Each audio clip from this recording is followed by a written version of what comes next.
तो मैं यहां पर महर्षि अरविंद की कुछ बातों को आपके सामने रखना चाहता हूं। एक बार उनसे पूछा गया कि भारत का सबसे बड़ा खजाना क्या है। महर्षि अरविंद बचपन में ही उनके पिता ने उन्हें पढ़ाई करने के लिए इंग्लैंड भेज दिया था, विदेशों में पढ़े थे। लेकिन जब वापस आए, भारत के बारे में उन्होंने जानकारी ली, भारत के मूल तत्व को उन्होंने जाना, तो उन्होंने पहले ब्रिटिश हुकूमत की चाकरी करने से इनकार कर दिया।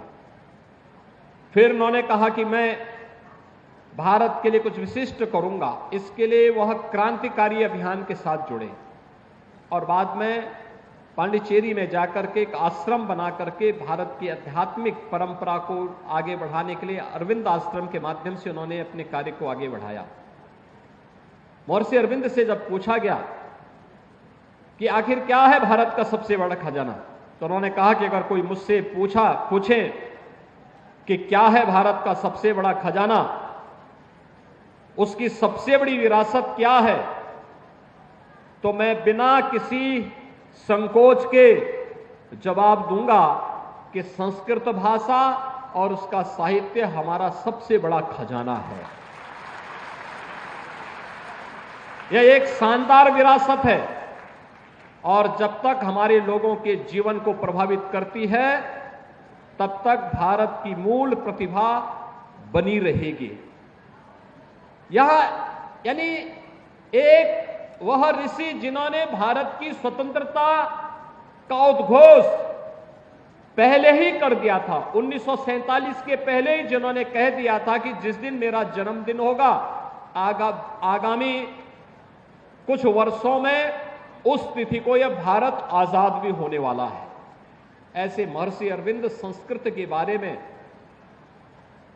इस प्रकार के उदात्त विचारों को हम सबके सामने रखते हैं। दुनिया का हर वह व्यक्ति जो मानवता का पक्षधर है, जो वास्तव में सर्वांगीण विकास का पक्षधर है, वह संस्कृत का हिमायती है।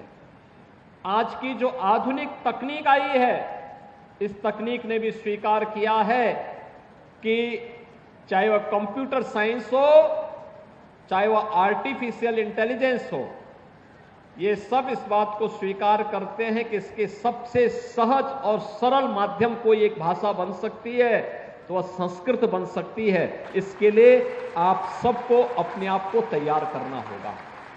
आप सबको इसके लिए अपने आप को तैयार करना होगा और इसीलिए इस